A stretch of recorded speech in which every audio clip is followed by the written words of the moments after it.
Imagine leading your niche for over 10 years, have members of the royal family use your product, and grow your brand to multiple seven figures as a single mom.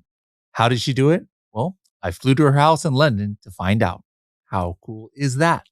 Pretty cool, I think.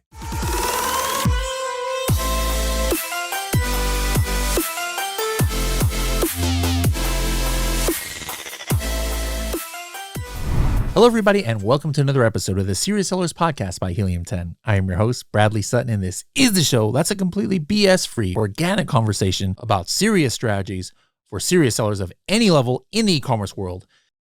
All right, so here we are in the UK. I have been so kindly invited into Cara's home here. My first time. What? This is London. No, well, it's just outside, actually. That's so it's like, called Surrey.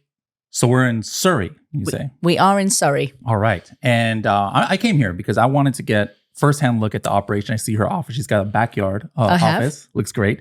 Let's just go back to the beginning. You know, you've been on the podcast before, but maybe this is the first time the audience has met you. Were you born and raised nearby here? Sort of, yes. I suppose in American terms, because you will travel so far, like in comparison to us. So anywhere that's about half an hour away is considered a long journey in the UK. So I was sort of brought up around the area-ish. But for those who are English listening, that was in Berkshire, which obviously is a huge distance from Surrey. Not really. It's about 40 minutes. My mum still lives there. Yes. So yeah, and then I moved here when I had my daughter. So it's very, very convenient for commuting. So it's about half an hour into central London. Now, before you got into e-commerce, what was your gainful employment like? Well, I don't know about gainful, but I've done all sorts of things. So when I was backpacking, I worked in an illegal casino in Cape Town. I ran a hostel also in Cape Town. I worked on a winery in Australia. Worked for a TV company. I worked in TV companies actually a couple of times in the UK and in Australia.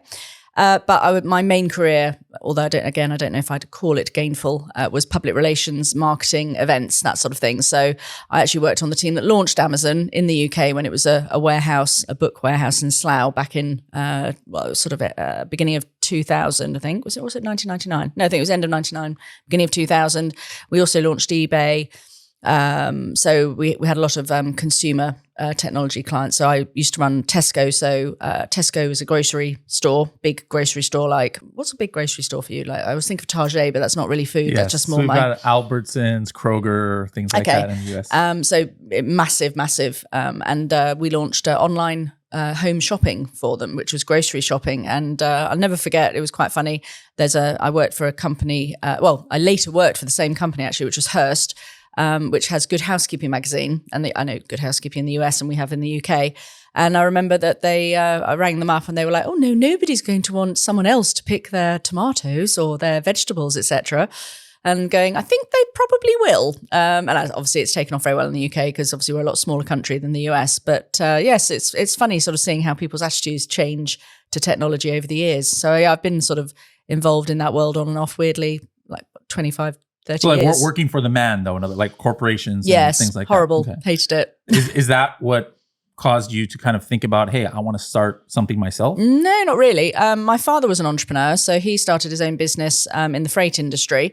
So I was brought up with that as a backdrop. So, but then I felt a bit of a failure because of the fact I was then working for the man as opposed to my dad, who'd always worked for himself. But I didn't really want to do. I sort of looked at service, like as in setting up my own events company or my own PR agency. But I just hated all of that sort of stuff. It's just. What I didn't like about it was the sort of, I say the unrealistic expectations people have of what's possible, and also what gets promised to clients is often not what can be actually achieved. And I hated all of that. So I actually, as you probably know, but we have spoken a few times before, do listen to past episodes because I give Bradley languages in the British language every time.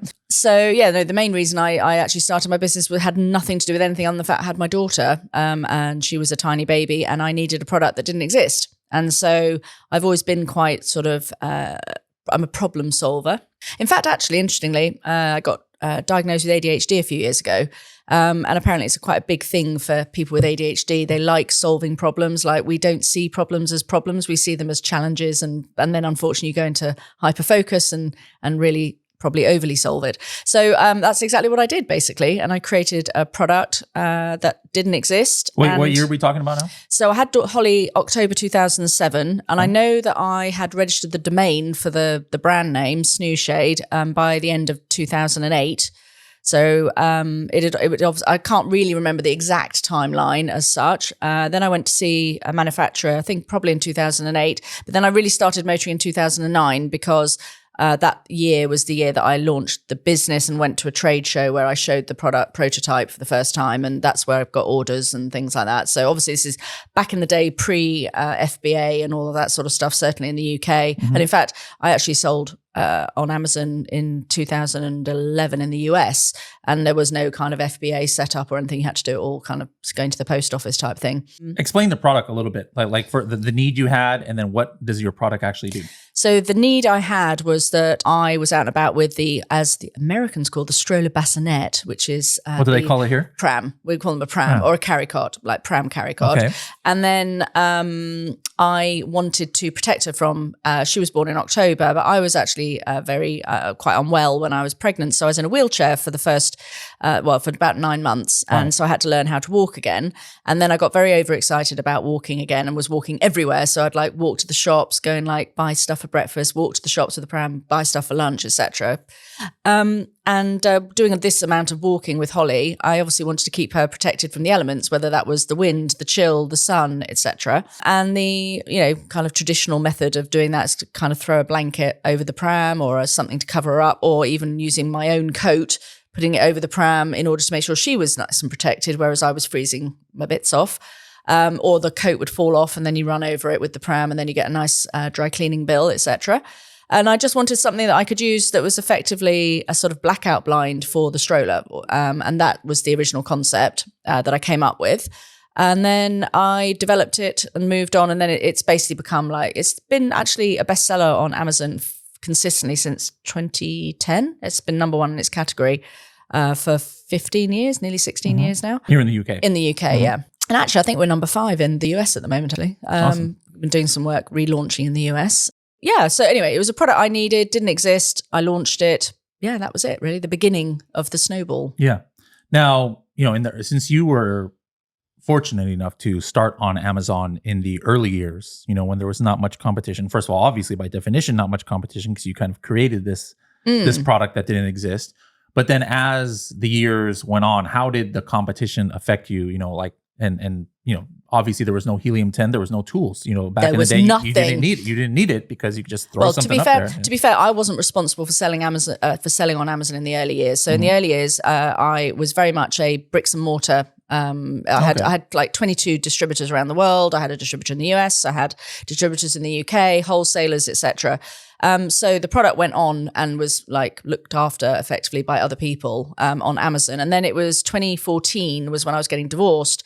And I realized that basically there wasn't enough margin really, not enough profit for me to be selling to people who are then selling full price, etc. So that's when I went to my first Amazon conference in the UK. And that's where I met lots of people who are selling garlic crushers and back support braces and things. And they're all making gazillions, or so they said. By the way, that is a load of old rubbish a lot of the time. And I was like, well, if they're selling these fairly, mediocre generic products and making millions, surely I've got a great product. I know it does what it says on the tin, etc. And so I decided to start working on Amazon myself. So I had been with Vendor Central. So it was a third, so I think we were on Vendor Central and then we had a lot of resellers. So I had 37 resellers on my best-selling product. So I had to basically sit and not sell for about 6 months to anybody in third party in order to get everybody off and get them to sell out.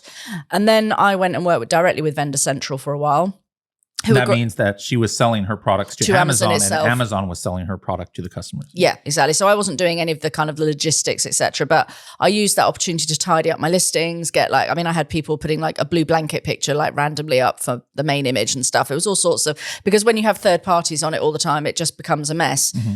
And so I then worked with Vendor Central. Then I decided actually Seller Central was better for me and I preferred it, more control. And I had a few issues where things had gone wrong with Vendor and I was like, I think I can take it back.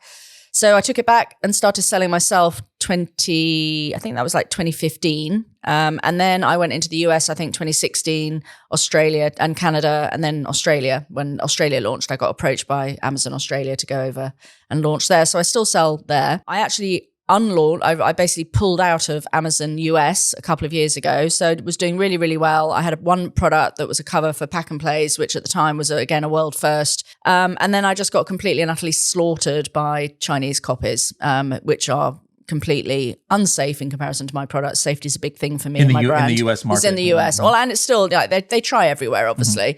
But it was literally like a feeding frenzy. So it was like piranhas in the, because they knew that, like, if I had a patent, it was going to be expiring like after 10 years or whatever. So I think it's really important. It doesn't matter how long you've been selling, like actually going into the numbers is so vital, like being able to actually really, really like analyze whether or not because as I've always said, turnover is vanity and profit is sanity. And in this case, that I had the turnover, yes, in the US, but the profit was like absolutely tanking. So I pulled out of it completely.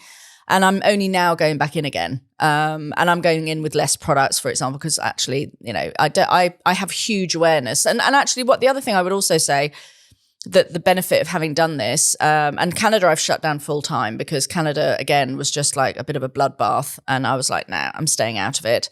But actually then what I did, it obviously enabled me to focus on my own home territory. And then that part of the business has grown. Every year we grow like 8-10%, like because you've got the time, the effort, the energy. So I would say also, top piece of advice for people who are selling is, it's very easy to get distracted by other markets. And actually, sometimes being focused on other markets, especially if they're not actually profitable, not know whether or not you can get the turnover, whether or not you can get the profitability, it is really useful to be able to actually like focus on where your base is, because you're always going to be stronger in your home country because you've got that local ability that you don't have in other countries. Yeah. And less costs as well, because, you're not shipping products and dealing with different countries, tax systems and all the other various things. Which year would you say was your best year across all platforms, on and offline, and what kind of gross numbers did you do? Not necessarily your most profitable year, which is more important, but just thinking about the gross for now.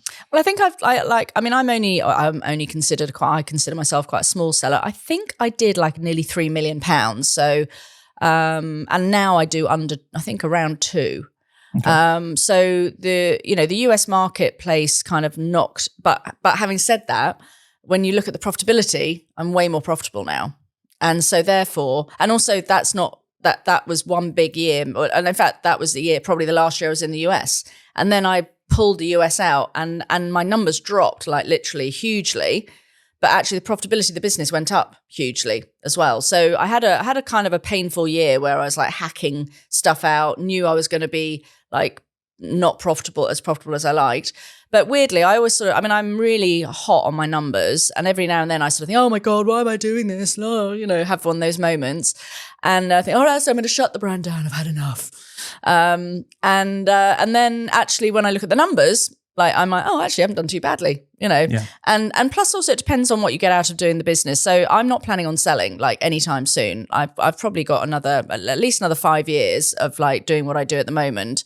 And actually it's interesting. I've been doing this now for 15 years and there's still opportunities to grow and do different things. And the great thing about running the business the way I do is that like my daughter's in the middle of doing her, for the Americans out there, the equivalent of her SATs and for English for her levels.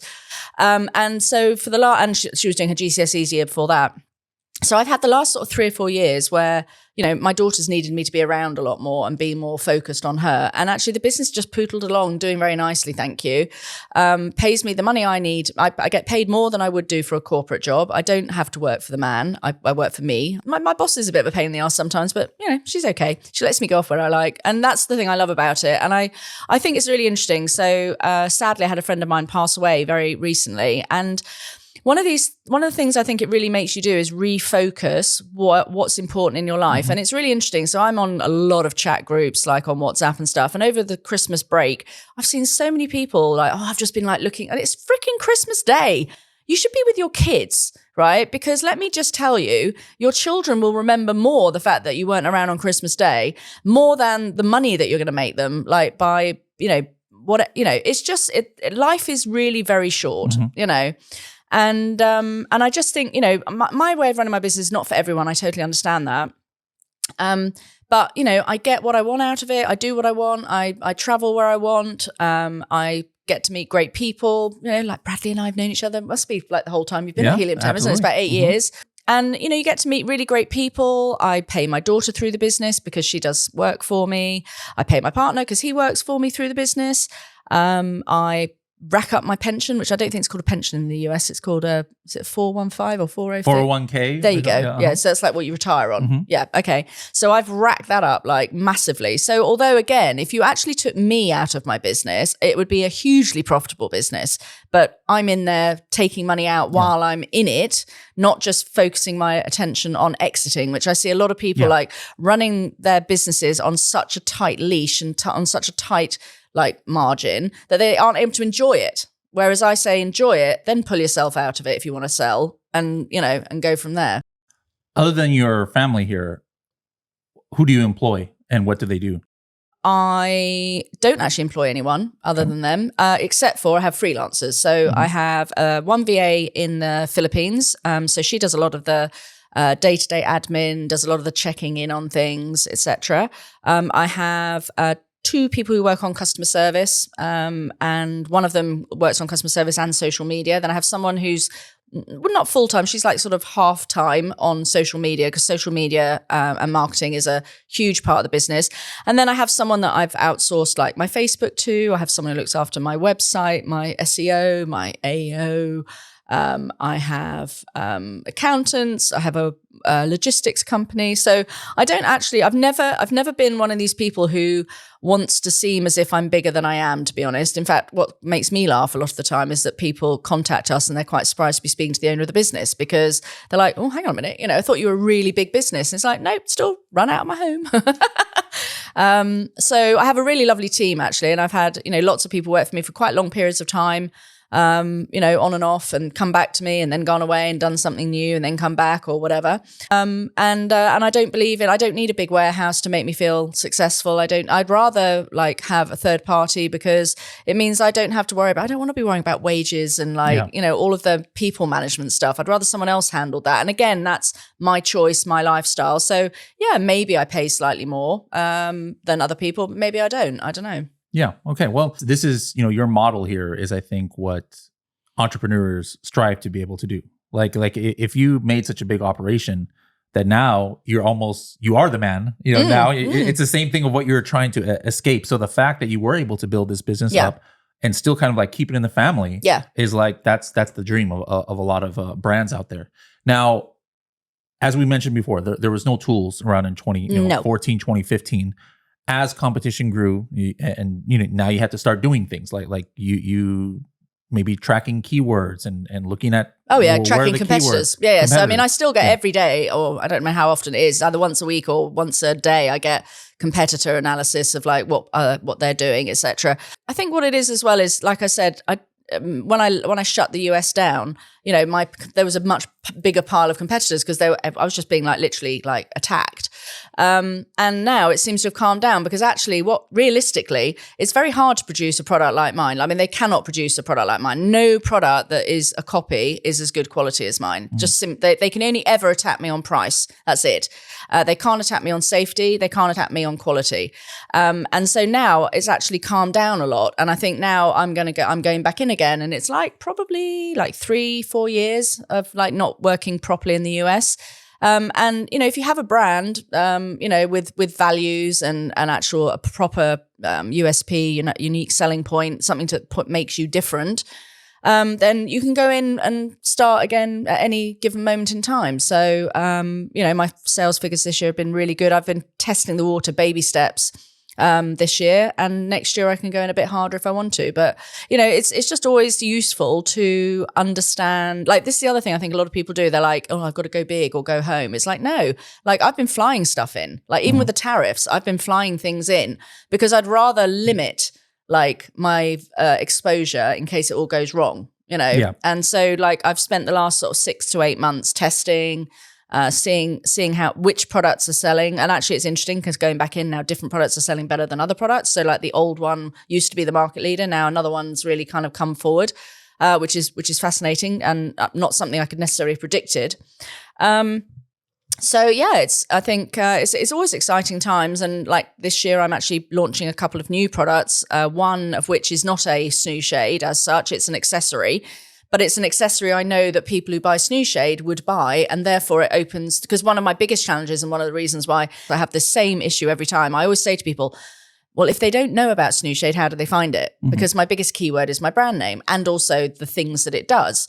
So if they don't know about it, they're not looking for it. So how do I get to those people? Yes. So my next path is, well, to give them the accessories I know the type of person who buys my product would be buying.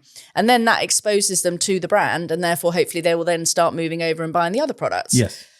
So it's a kind of like, chicken and egg and chicken a lot of the time.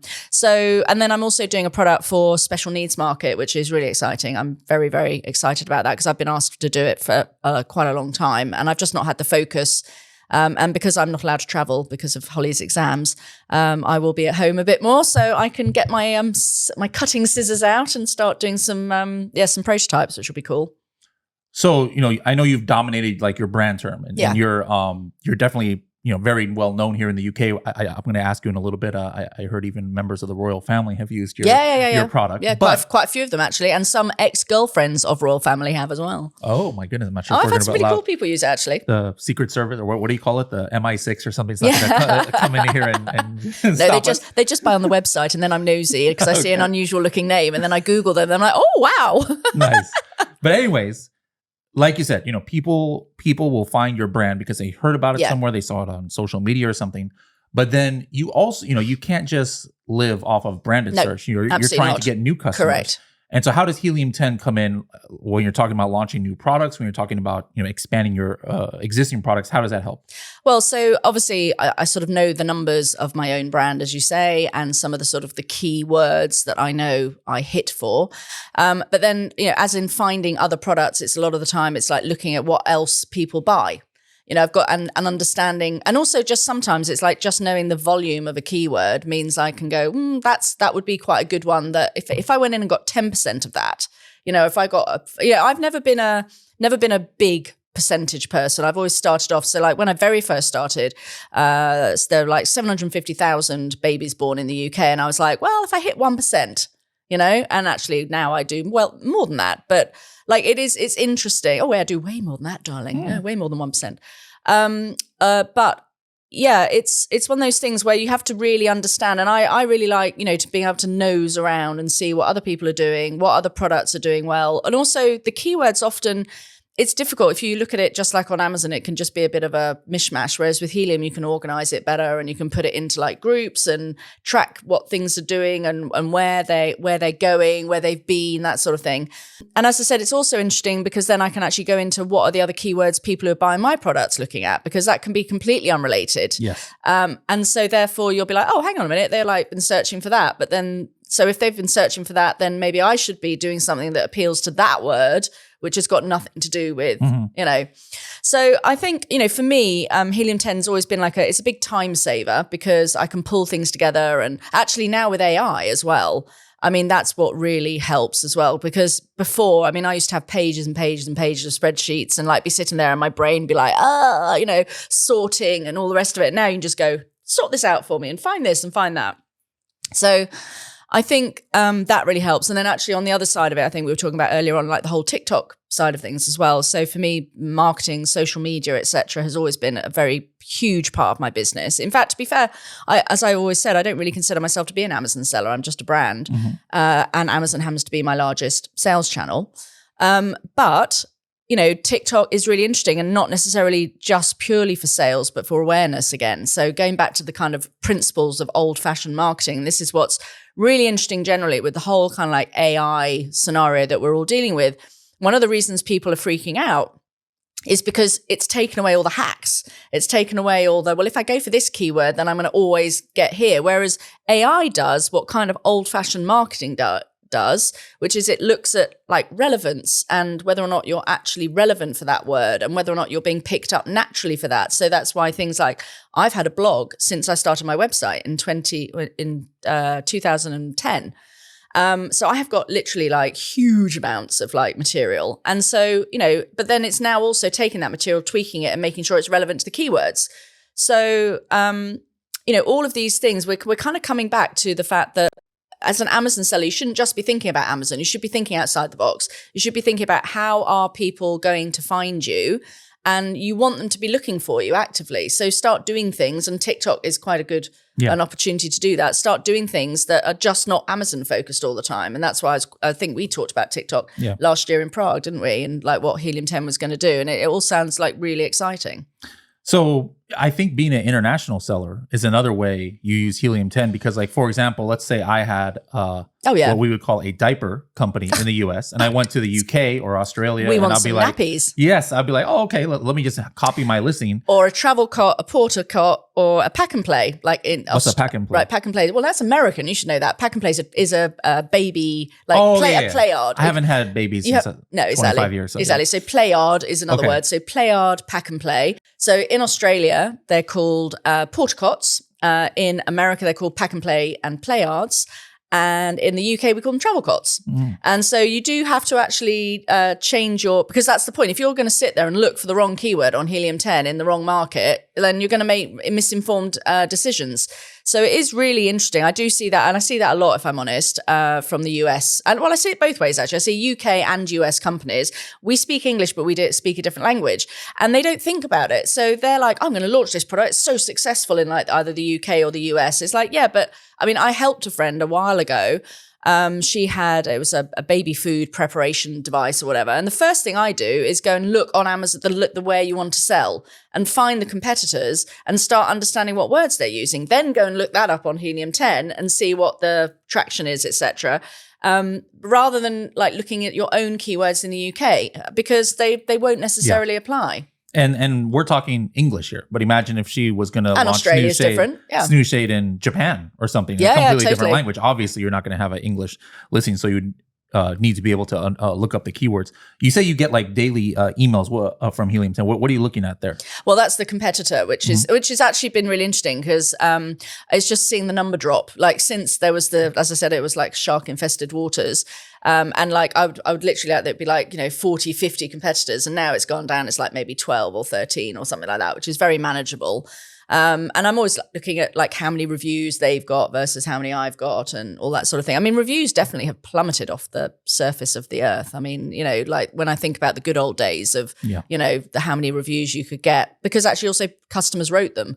And I never write reviews on Amazon. So, I mean, I just think, well, it doesn't matter how much I love a product. I mean, same. It's like I'm just really lazy and I don't write reviews. And I think everyone else is like that too. So it's really fascinating, because obviously having been around quite a long time, like having seen all the fads and the changes and the, there's the review thing. And then there's, there's a hack for this and a hack for that. The biggest piece of advice I always give everyone who ever asks me about, like, I'm thinking of starting a business or whatever, I'm always like, you've got to have a decent product. And it's got to have something that is not just exactly the same. It's got to be your product. It can't just be someone else's. So like, I mean, for example, I'm doing a product launching this year, and I've already had a mold made to make it look slightly different. I'm packaging it differently. I'm making it harder to copy.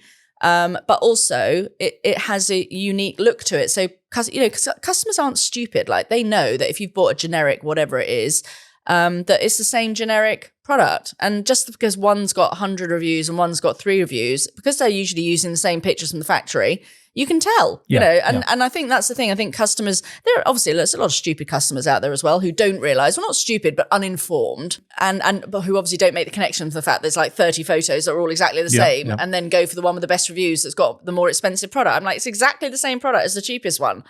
And I explain that to people sometimes now, because they're like, oh, I didn't realize. I'm like, well, yeah, like seriously, people, but it is, when you know. But I think it is so important to ensure that you have something that makes your products different in some way. And that can also be the behind the scenes service, which we're absolutely we rock on customer service. Like, I'm obsessed with delivering amazing customer service. So that's a good obsession to have, I find. Absolutely. how has social media played a role? Like influencers, we talked about royal family. Like did you see a bump now when a member of the royal family was using your product, or people just organically post, or do you pay people to post? How do you leverage social media to help you? Well, no, so the royal family we only found out about because I'd run out worldwide of a particular product, and so they got in touch. And then the other one I found out about because they ordered the product, and I've seen a few of them ordered off the website. I mean, I found out, so also because this is the other thing, if you ever buy from me and you've got an unusual name, I will stalk you, because I remember there was one lady and she had an unusual name, and it was a famous name, an artistic famous name, and I was like, oh, that's interesting. And she'd bought from my US website. This is many, many, many years ago, probably like 2013. And it turned out after I stalked her and you couldn't find anything on her, I had to go to like some Argentinian like newspapers, and it turned out she was the partner of Matt Groening, who invented The Simpsons. And I was like, oh, wow. And, they just had a baby. So she'd obviously bought it for their baby. But I mean, we also get a lot of influencers who approach us. Now, it's interesting because sometimes famous people, when you buy from her website, use a fake name. Yeah, otherwise exactly. she will find you. I will hunt you like down. Liam Neeson here. It's just I'm so nosy, I think, and I love names. So I think that's why it's like if they've got an unusual name, I'm like, oh, that's an unusual name. I wonder where that's from. I don't do it all the time. I haven't got time, but just occasionally. And I've hit gold a couple of times. We mainly get approached. We get a lot of approaches. But then also we have an active influencer program where we go out and we find people. But we're not like everybody else who's like, hi there, your feed's really great and I'd really like to send you some product. We tend to actually engage with them. We actually get to know them. I really, the people that we work the best with are the people who, we build a relationship with. So for example, they might come to us and they've got a toddler, and then they'll have a stroller product for their toddler.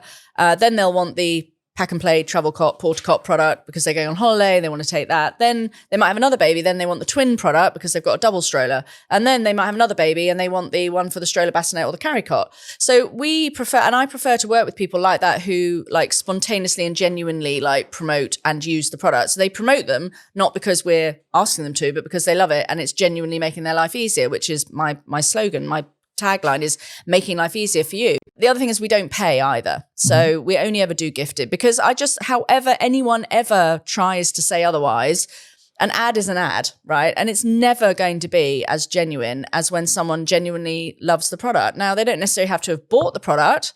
I mean, I particularly like it. I've had people influence in the past who haven't really understood the product, think it's dangerous because it's a dark color and it's sun and all the rest of it. And I've had people who've literally started off slating the products. And then I've said, well, why don't you try one? And then they've become the biggest converts, and then they're the ones who are going around like telling other people off and, And that's what you want, really. I think the great thing is that we generally tend to create like emotional relationships with people. And I've been working with them on and off for 8-9 years, maybe 10.